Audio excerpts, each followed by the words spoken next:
Hello everybody and welcome back to Jeff Plays Ace Academy. This is episode 4 and when we last left off we were about to start off our second day of school. So without further ado, let's get back to it. And load the save file. Nikki just said... What are you reading? Ah! How can your feet make no sound? Nothing. I like the option, so I'm gonna go with option number 1.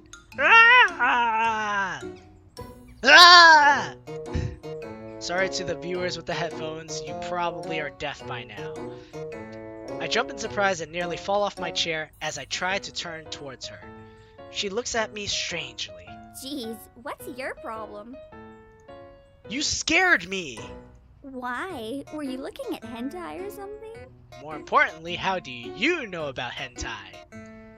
What? No, of course not. She laughs at my horrified expression and walks past me. I know. You're reading the news. I can see it on the table. Boring.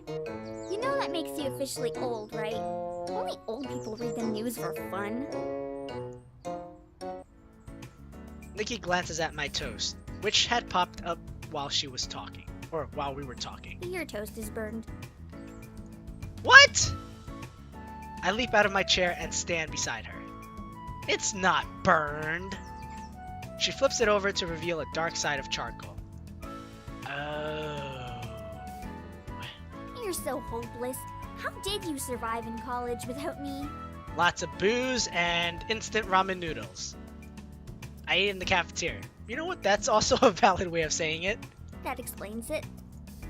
She throws away the toast and pulls out 2 yogurts from the fridge. Well, since you botched breakfast, we'll have to make do with a quick snack if you don't want to be late.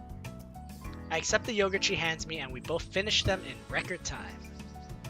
Then we grab our things and head out the door. Are you able to give me a ride today? The bus yesterday was so crowded. So this reminds me of the first time I played this. The first time I played, I was able to give her a ride, and it's only because I got my I got my parking pass the first day. However, since I do not have a parking pass right now, and obviously our character would not want to do that whole long trek walk again, we're probably not taking our bike. Are you able to give me okay. Sorry, Nikki. I'm not taking my bike today. I don't have a parking pass yet. Oh. How long will it take before you get one? Honestly, we have no idea. I'm not sure, but hopefully soon. Well, for the sake of your sanity, I hope it's not too long. And why would I go insane if I can't ride my bike, huh? Thanks? I think... Nikki laughs. I'll see you later, okay? Yeah, see you. She waves and heads for her bus stop while I head for mine. At least it's a nice day to be waiting for the bus. The stop is a bit crowded. I lean up against the shelter as I wait. The bus squeals to a halt in front of me only a few minutes after my arrival. I follow the other passengers on, scan my ID, and search for the rows for a free seat. I settle into the first seat. I find and grumble as a large man sits down right beside me, crushing me against the window. I can already imagine how enjoyable this ride would be.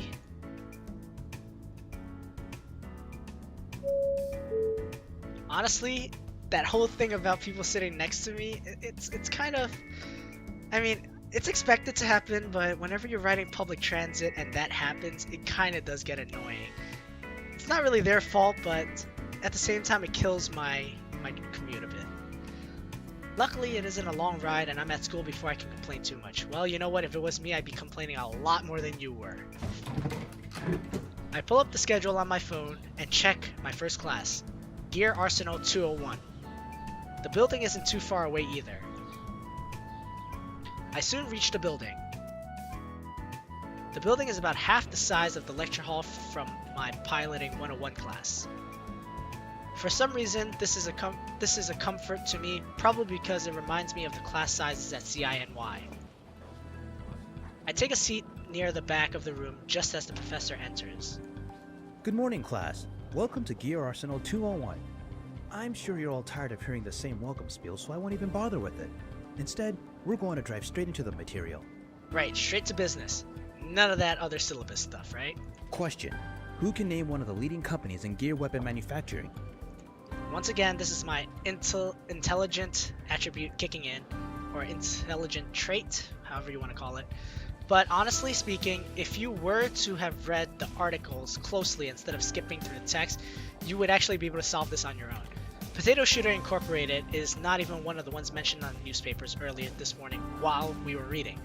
Dashu was mentioned, however, if you remember correctly, they were about to release a line of energy drinks. Therefore, they are not a weaponry company. They are an energy drinks company.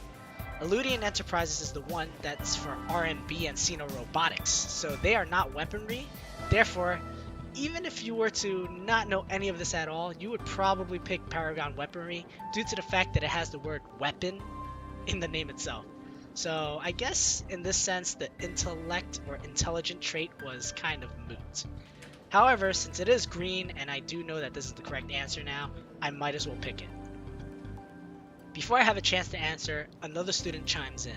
Vector Industries! Sorry, incorrect. Paragon Weaponry. Very good. Why isn't it Vector? Vector deals with thrusting and maneuverability, whereas Paragon deals with weaponry, hence the name Paragon Weaponry.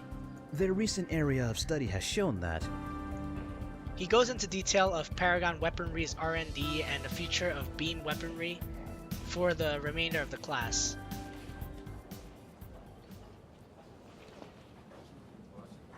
that's all the time we have for today. You'll find this week's readings and assignments on your web link. Have a good day. Students scramble to collect their things before hurrying out of the room. I think I'll go back to the hangar. The class has inspired me to have a proper look at my gear. You know, I'm starting to wonder what gear stands for. G-E-A-R. I'll find out at some point, probably. I take the path through the pilot's lounge and follow the tunnels until I reach my gear.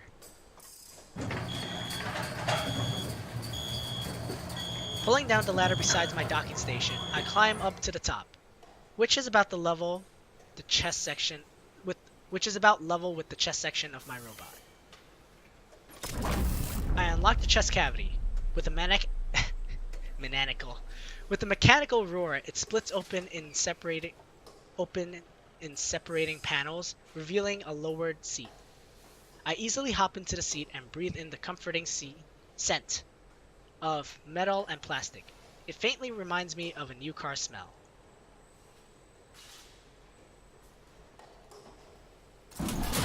Once I'm settled, I triggered the closing sequence. As the chest panels return, my seat scoops up further into my gear until I'm nestled in the darkness of the cockpit.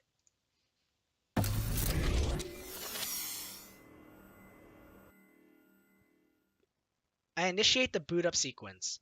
The cockpit glows a faint red, then flickers into life, and I can't help but smile at the familiarity of it all. The bright glow of the panels illuminate the interior until there isn't a trace of shadow left. Statistics blink around me in a series of rapid numbers and diagrams.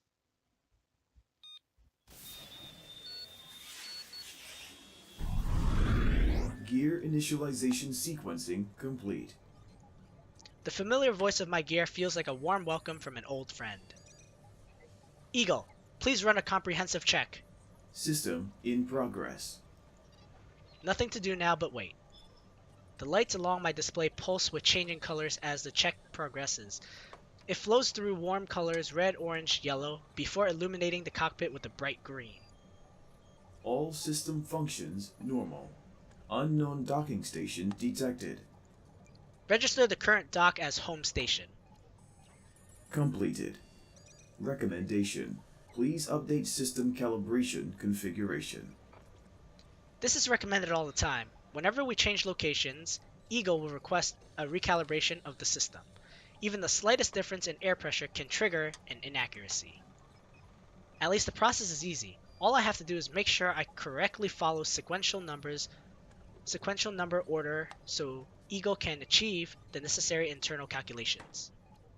Alright, start up the process. Calibration sequence initiating. I give it a few minutes as Eagle automatically adjusts itself. Calibration successful. Perfect. Everything seems to be in order. After one last look, I shut down my gear and unlock the chest cavity again. Once I hop out, the panels slide back in place until I hear the faint click of them locking. As I turn towards the elevator, I spot Shou waving at me. I nimbly make my way down and stand beside him. Mr. Broseph! Hey, how's it going? Good. Is this your go-to hangout place? This is the second time I've run into you here. Heh, I guess I'm starting to be. What are you doing here? I just thought I'd pay a visit to my gear. It helps when I keep her company for a bit. Keeps her spirits up. That's why I only go for male gear. Her? You mean a girl? Inanimate objects don't have genders. I'm gonna go with her. You mean a girl? Is there a girl you're keeping captive in your gear? Shou laughs. If only. Unfortunately, no girl ever goes near my gear. He sighs wistfully, while I try very hard to keep a straight face. I'm so sorry. Me too. So, what were you doing here? Just checking to make sure everything's working fine. And does it? Yeah. He glances curiously at my gear. How about a simulator match? I shrug.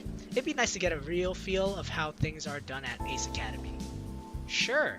We can both use the basic robot program. That way, all accessories and weapons will be the same, and it'll be based on skill alone. May the best man win.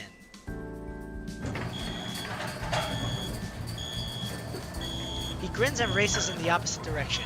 I see him pause by a green gear before I get back into my own.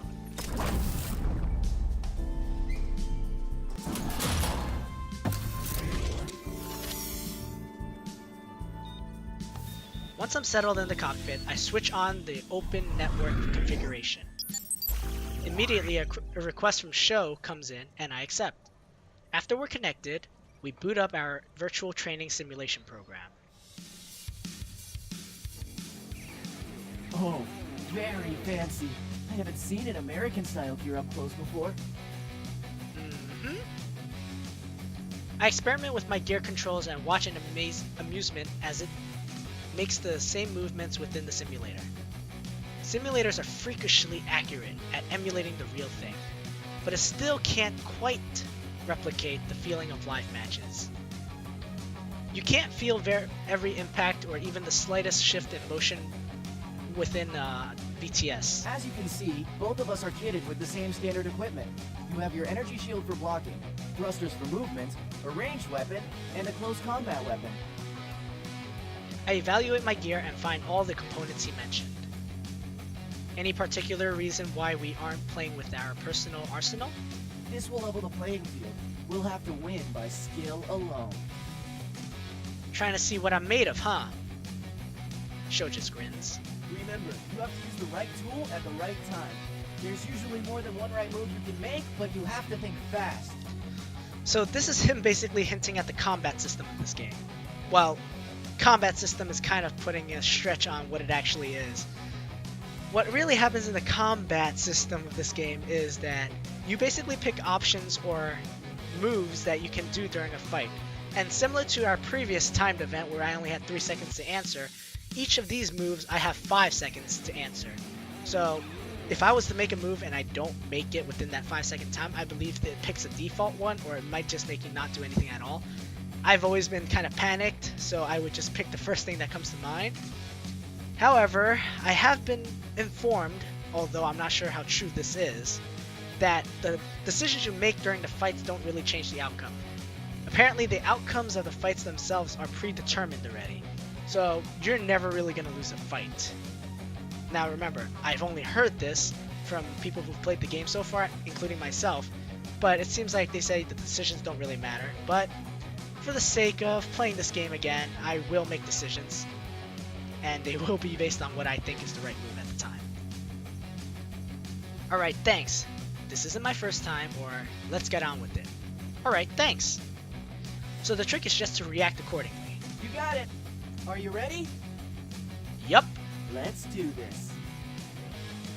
My hands fall naturally into place and grip the controls. I can't stop the smile that spreads across my face as my heart beats faster in anticipation.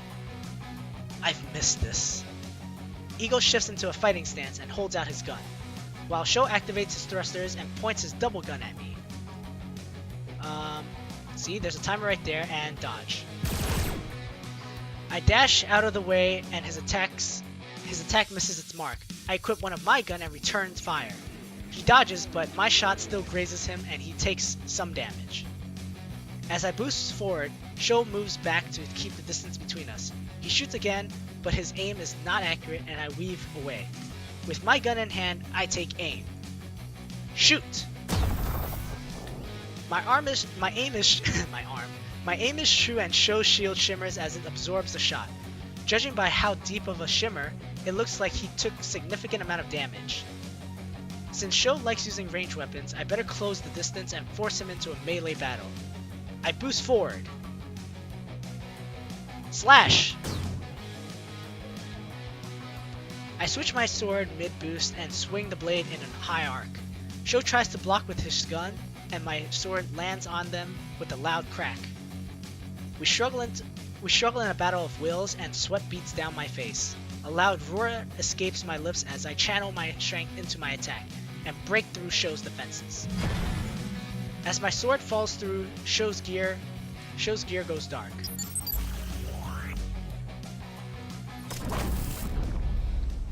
With the match over, I shut down my gear and get back on the ground.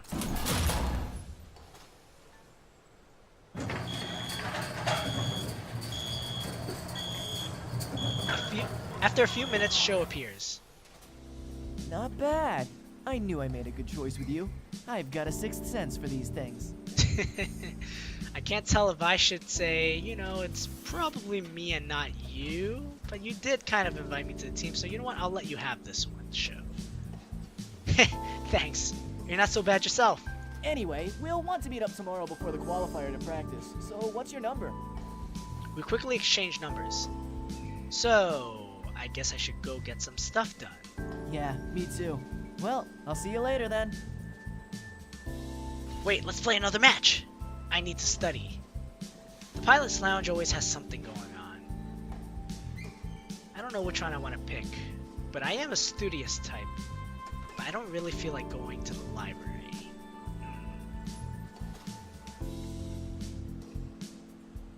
Wait, let's play another match. Shou, wait! He pauses and looks at me curiously. How about a rematch? He grins. Hell yeah! Same rules as before? Let's do it!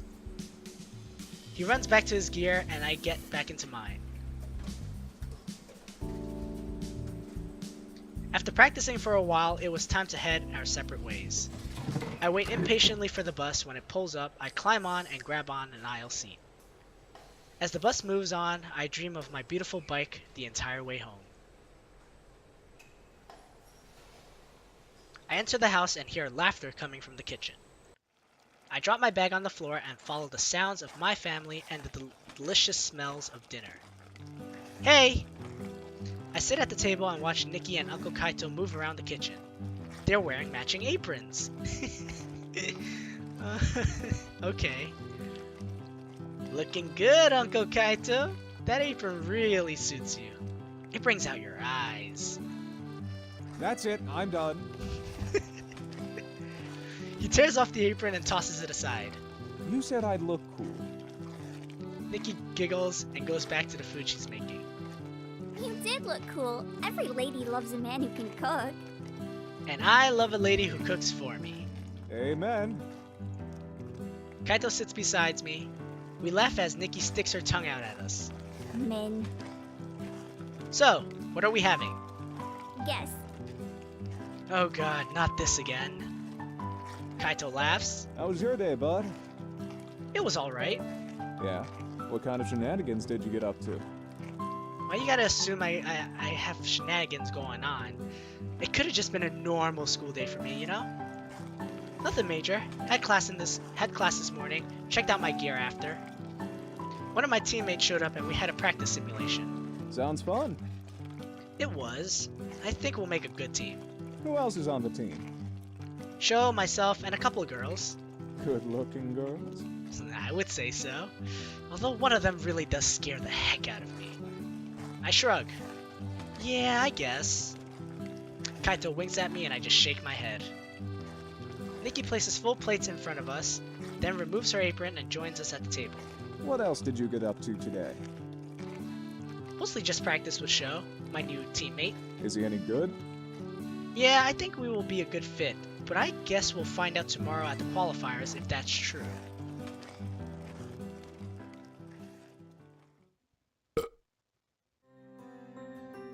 Kaito cleans his plate, then rests a hand on his stomach and lets out a loud belch. Nikki and I blink at him. I was simply complimenting the chef.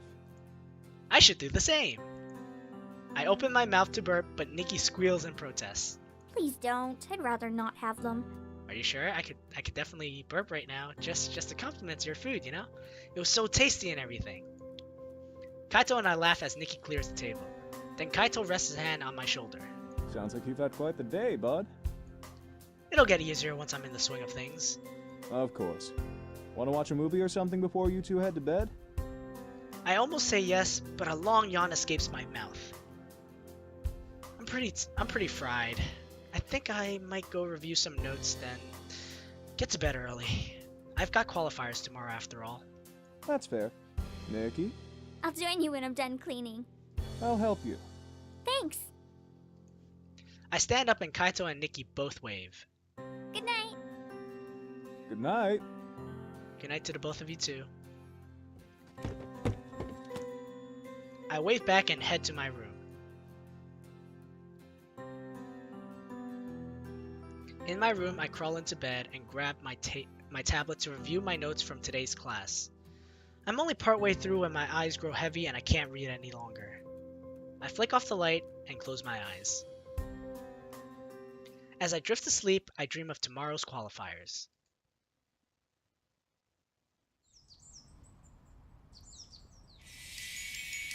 Per usual, I'm awakened by the blare of my alarm, but today I don't hesitate to get out of my bed. I have a really busy day ahead of me and I can't afford to lounge around. I get dressed and head downstairs. As I pass Nikki's room, I notice her door is open and her room is empty. She must be in the kitchen. When I reach the kitchen, no one is there. Uncle Kaito is always gone before I wake up, but usually Nikki is around. There must be something going on at her school today, which is why she left early. I fix myself a quick breakfast and scarf it down. Then I hop on my bike and head to school. Wait, when did I get my parking pass? Once I reach the campus, I navigate to my class easily. Hey, I'm getting used to this place. The classroom is mostly full by the time I arrive, and all the seats in the back are taken. I spot an empty seat close to the window by the front of the room. As I sit down, the girl beside me, with bright pink hair, glances briefly in my direction. A few minutes later, the professor enters the room and heads straight for the front desk. Welcome to History 201. Today we'll be covering... The lesson lasts a while, but the material is not bad.